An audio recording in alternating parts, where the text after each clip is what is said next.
advance as we have spawning up to the northern position our red Protoss representing SK Telecom T1. He is Rain. Ooh, I'm getting all wiggly and jiggly. And down to the south, we have our EG representative. It's Jaedong. So let's face it, the last 3 players that remain in this tournament are champion quality. Actually champion quality.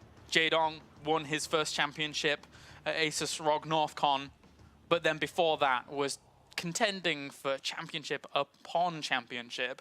He should have an entire stack of trophies at home that he could smelt down and sell for a lot of gold, but he doesn't right now. He only has the one.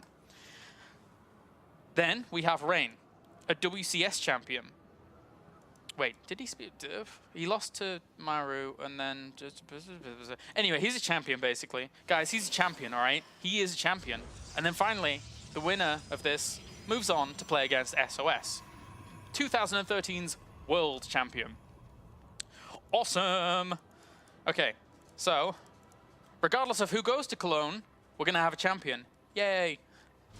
Okay, so Rain's opening up with Gateway Expand. Meanwhile, we have Jaedong looking to go for Hatchery first here on Polar Night. Now, what's abundantly apparent is that we've seen quite a few Protosses in the past 2 days or 3 days or so, if we look across a lot of the tournaments, that are still trying to go for some big 2-base plays on a map like this. So, whether or not Jaedong wants to identify that, sees that, that remains to be seen. But he's going to go for triple hatchery before spawning pool. Because that's just how Jaedong rolls, guys. That's just how Jaedong rolls. Okay, so he's going to get that hatchery down. And poor little Rain, he doesn't really see too much about this. But Jaedong, he knows plenty. He knows that there isn't a Nexus there. He knows there isn't a wall off there. He's going to poke straight on in and see that gateway and now take a gas. There's no way he can't...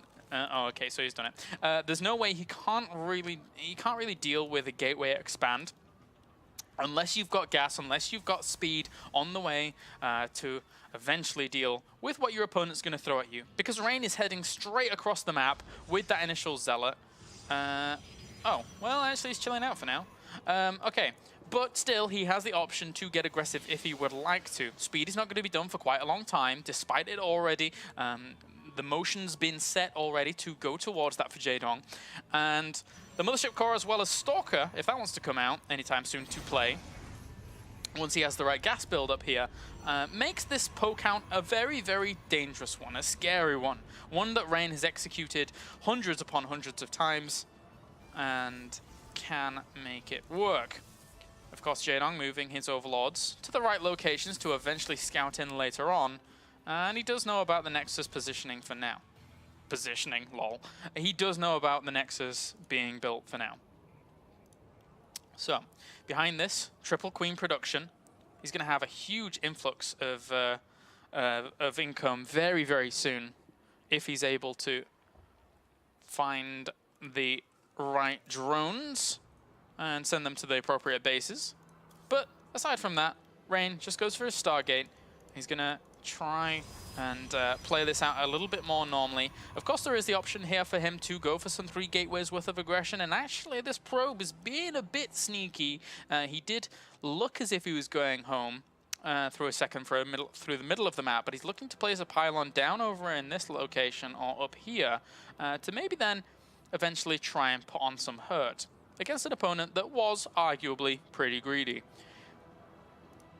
So it's going to be the Phoenix actually as well. Now, one cool thing here is that what we could see is that he probably will reveal a Phoenix very quickly to kill off an Overlord and then use that also to, if we see that a pylon actually go down on this left-hand side, once it's revealed, generally they force out Spore Crawlers, although Jaedong in the past hasn't actually built Spore Crawlers that quickly against this. So he can quite easily warp in a few Zealots over on this left-hand side as well to then start focusing down Spore Crawlers in those mineral lines and then leaving those bases completely open and vulnerable to some kind of attack by the Phoenix, leaving those drones vulnerable. And there is that pylon now going down on the left-hand side. So Rain from this point is looking to just really pressure this. Again, there's that Spore Crawler. If the Zealots can get on top of that and kill that off, that would be good. But now they're also going to have to contend with the very, very likely threat of Roaches coming out soon. The Roach one's just about to finish up. Jaedong's timed this out quite nicely. He's going to have to use the Queens as well as Zerglings to buy him a little bit of time, if he actually has any Zerglings. He only has 4. They did find the pylon up to the top left, but Rain is already looking to push on with this. And he actually catches the Queen here on the retreat out. Nice taunt indeed. And look at that, the Spore Crawler going to go down super, super fast. He doesn't care too much about the drones, as long as this mineral line is left very, very open and very vulnerable. Also picking up the Queen just before it gets a bit more damage off on that Mothership core. And the Zerglings are trying to kill off that reinforcing pylon, which is oh so important. Queen also comes along and will get that. Oh, 1 health. Oh, but he dropped it. Why did he drop it? He dropped the Queen. So he didn't actually have to lose that Mothership core there, did Rain. But he drops the Queen in the end. And, well, that's not the best of positions here for Rain. He's going to continue to try and pile on the pressure, though, still. Only 1 drone has gone down so far. Another Spore Crawler is in production. But with the amount of lifts that we've seen from those Phoenix, they can't really do anything to this drone line just yet. That pylon up to the top left still lingers, still survives. And the Zealots warping in, helping out considerably now. He's got himself another 3 kills. 4 kills. 5 kills. Wait, no, 4 kills, because he already had 1. And he's going to get the Spore Crawler. So, well, there is another Spore. So, I really like the addition of the second Spore Crawler. 2 makes it all the harder for Rain's army to really synergize around that location. Good micro with the Phoenix, though. Will be able to get another Queen. For the price of a Phoenix in the end, because Jaedong was continually repositioning the Queen's focus fire. So that was also well done by him. But for now, during all of this, Rain behind it has transitioned onto the Robo. He's getting Immortals out. He's got that Robo Bay going down as well. And we see another drone having died off, but that Zealot will be cleaned up.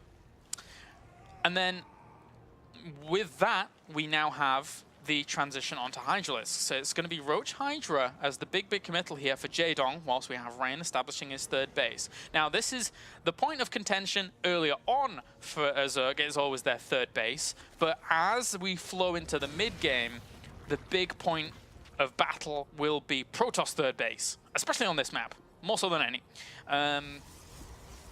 So we'll see now if Colossi numbers can come out to hold strong. If we see a big swell of Roach Hydra. I mean, with all of that going on, we're at the 11-minute mark now, and there was a lot of battle over here. In total, he got 9 workers, but he's still at 71 workers. So Jaedong's economy held on strong during all of that initial pressure. Now the Phoenix are having a little bit of a hard time scrambling to find something to kill. Well, catches a drone. Might get himself an Overseer. Noticeably, he decides not to focus down the Overseer because it would have hatched and then healed up anyway. The Zerglings do get confirmation that there is a 3rd base underway here, and a 4th base for Jaedong does now rise over to the left.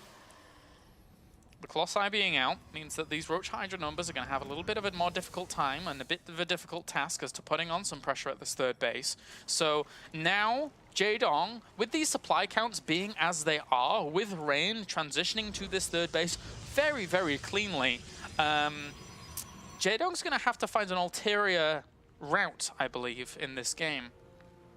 Of course, the ulterior route for Jaedong in this matchup oftentimes comes in the form of Mutalisk switches later on, once he's got, you know, his 7th and 8th, 9th, 10th gas geysers really cranking away. But Rain is adding on Void Rays to his composition, interestingly enough. So Void Ray Colossi with maybe a lot of Stalkers or even Charge Lots underneath. Charge Lots not so much. I would like to see some... not Phoenix die though!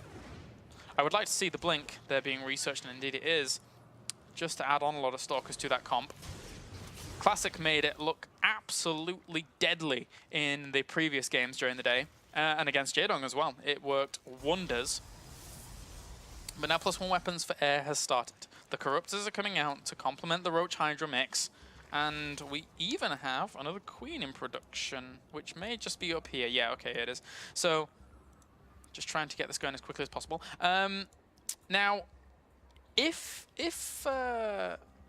mean, it's a very, very hard thing to read into, but right now, Rain doesn't actually know anything about this base up to the top left-hand corner, which, if you place a pylon on this high ground and just warp down to the low ground, it's very easy to start harassing. So we're going to probably see Jaedong try and construct quite a bit of static defense over at that base to the left-hand side, eventually during this game. But for now, these... Jeez, my camera works terrible today. I guess in just this series. Yeah, that's not going to go well for Jaedong. Poor little Hydra. It's going to be difficult to really press into. So he's getting +2 weapons, but as is Blink and +2 finishing up here for Rain, and this is really the big timing now where he could actually do some damage himself if he was able to reinforce at a good location. The Corruptors are going to have their work cut out for them, but that's actually not that many Stalkers here for Rain, so this could do something in the air at least, up until the point where those force wheels are brilliant and Rain just says no. Okay. So Rain doing a very, very good job here in game number 1. Not a single Colossus has fallen. Yes, some Void Rays have, but for the greater good, the Void Rays lose and die